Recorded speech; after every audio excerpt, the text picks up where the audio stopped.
السلام علیکم ورحمۃ اللہ وبرکاتہ۔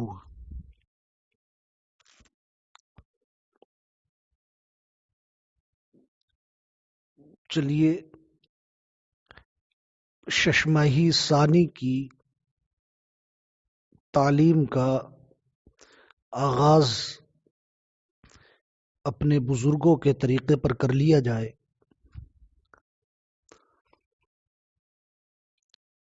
بسم اللہ الرحمن الرحیم۔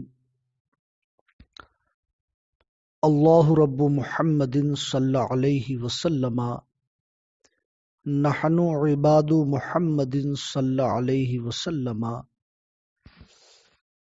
سبحانک لا علم لنا الا ما علمتنا انک انت العلیم الحکیم۔ اللہم رب اشرح لی صدری ویسر لی امری۔ اللہم رب اشرح لی صدری ویسر لی امری۔ اللہم رب اشرح لی صدری ویسر لی امری۔ اللہم رب زدنی علما۔ اللہم رب زدنی علما۔ اللہم رب زدنی علما۔ اللہم رب یسر ولا تعسر وتمم بالخیر۔ اللہم رب یسر ولا تعسر وتمم بالخیر۔ اللہم رب یسر ولا تعسر وتمم بالخیر۔ اللہ رب محمد صلی علیہ وسلم، نحن عباد محمد صلی علیہ وسلم۔ بسم اللہ الرحمن الرحیم۔ باب الاقالۃ۔ الاقالۃ جائزۃ فی البیع بمثل الثمن الاول، لقولہ من اقال نادما بیعتہ اقال اللہ عثراتہ یوم القیامۃ، ولأن العقد حقہما فیملکان رفعہ دفعا لحاجتہما۔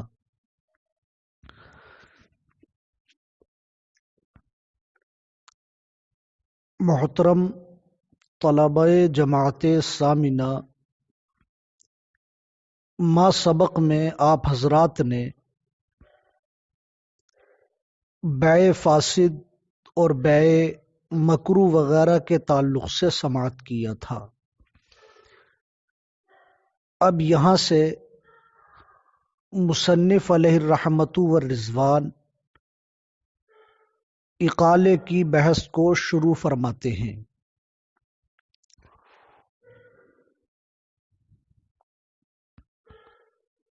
اقالہ اس کے معنی آتے ہیں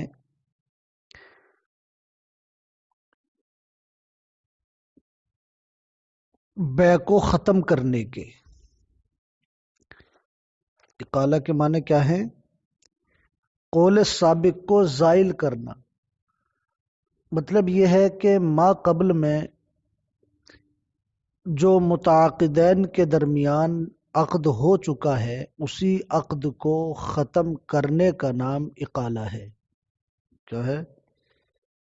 اسی عقد کو ختم کرنے کا نام اقالہ ہے۔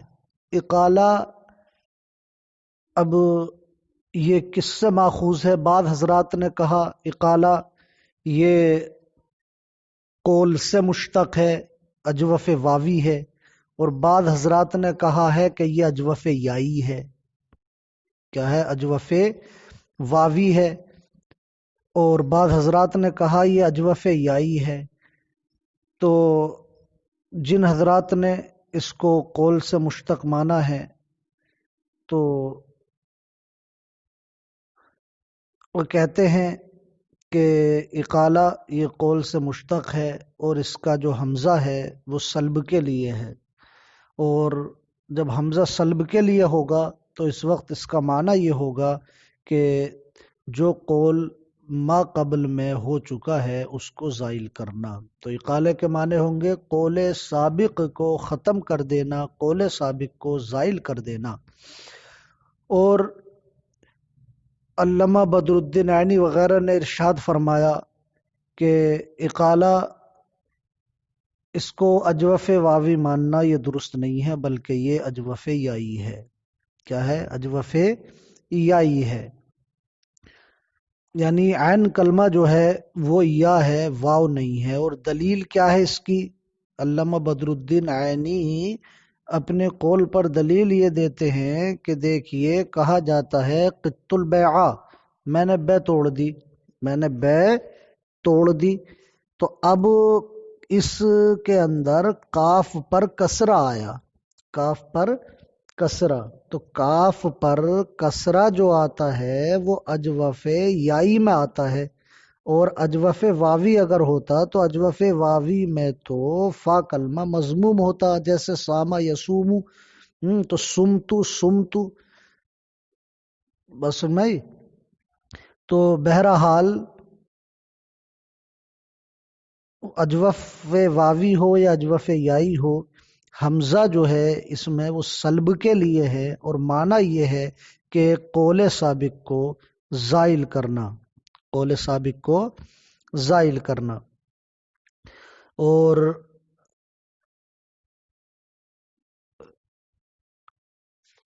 یہ بھی یاد رہے کہ یہ جو مصدر ہے یہ باب افعال کا مصدر ہے، اور اس باب کو یعنی اقالہ کو مصنف نے بیع فاسد اور بیع مکروہ کے بعد ذکر کیا، جس کی وجہ یہ ہے کہ بیع فاسد اور بیع مکروہ ان دونوں کو ختم کرنا واجب ہے، یعنی یہ دونوں ایسی بیع ہیں جو واجب الرد ہے، اور جب یہ واجب الرد ہیں اور رد جو کیا جائے گا وہ اقالہ ہی سے کیا جائے گا، کیا ہے؟ اقالہ ہی سے، اقالہ ہی کے ذریعے ہوتا ہے، تو اس وجہ سے اقالے کو فاسد اور مکروہ کے بعد میں ذکر کیا ہے۔ بس نہیں، ارے بیع فاسد اور بیع مکروہ یہ دونوں واجب الرد ہے، تو رد جو کیا جاتا ہے وہ بذریعہ اقالہ کیا جاتا ہے، اس وجہ سے بیع اقالہ کو بعد میں ذکر کیا گیا ہے۔ اب اقالہ جائز ہے یا نہیں، اقالہ جائز ہے یا نہیں، تو امام صاحب ہدایہ نے اسی کے جواز پر دلیل پیش کی ہے کہ بیع کے اندر اقالہ جائز ہے، لیکن یہ بھی یاد رہے کہ بیع کے اندر اقالہ جو کیا جائے گا وہ ثمن اول ہی پر کیا جائے گا۔ مثال کے طور پر زید اور بکر میں کوئی چیز 1000 روپے کے بدلے خریدی گئی یا بیچی گئی، مثلا زید نے 1000 روپے کی کتاب خریدی، کیا ہے؟ زید نے بکر سے 1000 روپے کی کتابیں خریدی۔ اب کسی وجہ سے زید کو یہ لگا کہ یار میں نے مہنگی خرید لی ہیں، یا کسی اور وجہ سے یہ اس بیع کو واپس، اس عقد کو ختم کرنا چاہتا ہے، اس نے بکر سے کہا کہ بھائی میں نے آپ سے جو یہ کتابیں خریدی تھیں، یا بکری ہی کو لگا کہ میں نے جو یہ کتابیں بیچی ہیں سستی چلی گئی، یا اور کسی وجہ سے بیع کو رد کرنا چاہتا، تو زید نے بکر سے کہا یا بکر نے زید سے کہا کہ بھائی اس بیع کو یار واپس کر لو، مجھے جو ہے نقصان لگ رہا ہے۔ اب سامنے والا راضی بھی ہو جائے، اگر زید نے بکر سے کہا ہے تو بکر راضی ہو جائے اسے ختم کرنے پر، یا بکر نے زید سے کہا تھا تو زید راضی ہو جائے اس بیع کو ختم کرنے پر، اور بیع کو ختم کر دیا۔ تو اب 1000 میں بیع ہوئی تھی نا پہلی والی، تو اب یہ ختم کر کے بیع کو اس کے 1000 روپے واپس کر دے گا، اپنی کتابیں لے لے گا، بس نہیں۔ تو ثمن اول یعنی 1000 ہی پر اقالہ کیا جائے گا۔ اگر 1000 سے زیادہ پر اقالہ کیا جا رہا ہے مثال کے طور پر، بیع تو ختم کر دیں گے بھیا، لیکن 1000 کے بجائے اب تمہیں 1100 دینے پڑیں گے، بس سمجھ میں آئی؟ تو اس صورت میں کیا حکم ہوگا؟ تو وہ حکم آگے آئے گا کہ اگر زیادتی کی شرط لگائی یا کمی کی شرط لگائی ہے تو حکم کیا رہے گا، وہ انشاءاللہ تبارک و تعالی ابھی آ رہا ہے۔ لیکن اقالہ جائز جو ہے وہ ثمن اول ہی پر ہے، عقد جتنے پر ہوا تھا جب بے ختم کی جائے گی تو اسی ثمن پر کی جائے گی۔ اب اقالے کے جواز پر جو دلیلیں ہیں وہ آپ حضرات سماعت کیجئے۔ سب سے پہلی دلیل تو یہ ہے کہ حضور سرور کائنات صلی اللہ تعالی علیہ وسلم نے ارشاد فرمایا، من اقال نادما بیعتہ اقال اللہ عثراتہ یوم القیامتی، کہ جو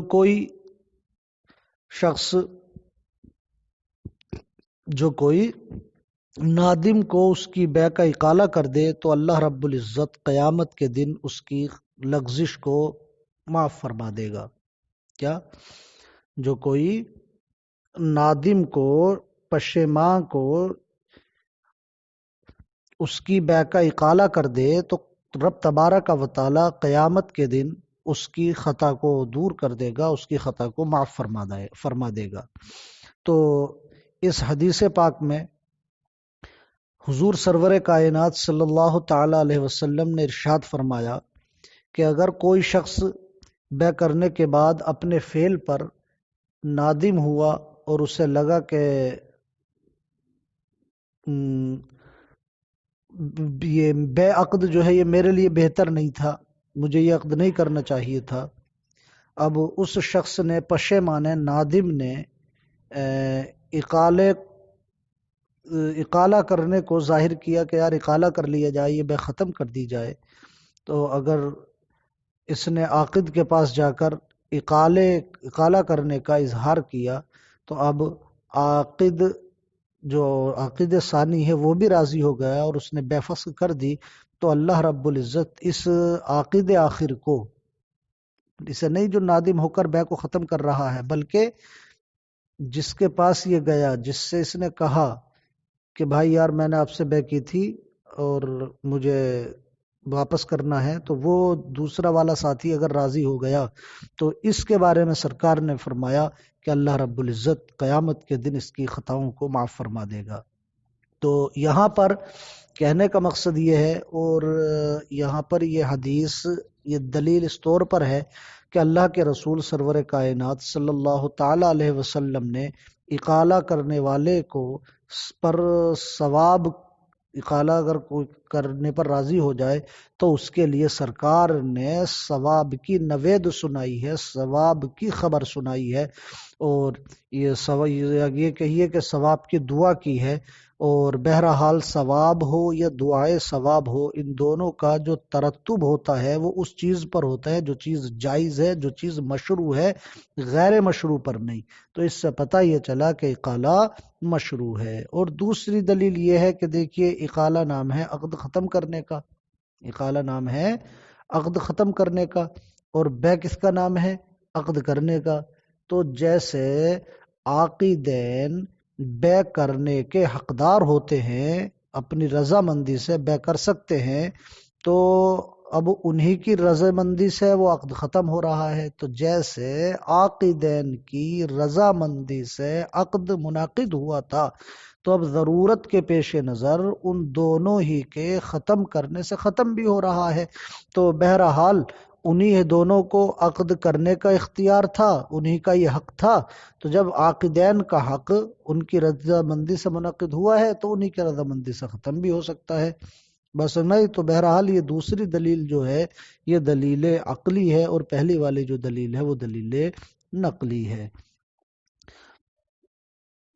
باب دیکھو ترجمہ لاجئے، بسم اللہ الرحمن الرحیم، باب الاقالتی، اقالے کا بیان، اقالے کا باب۔ الاقالۃ جائزۃ فی البیع، اقالہ بیع کے اندر جائز ہے، بالثمن الاولی، بمثل الثمن الاولی،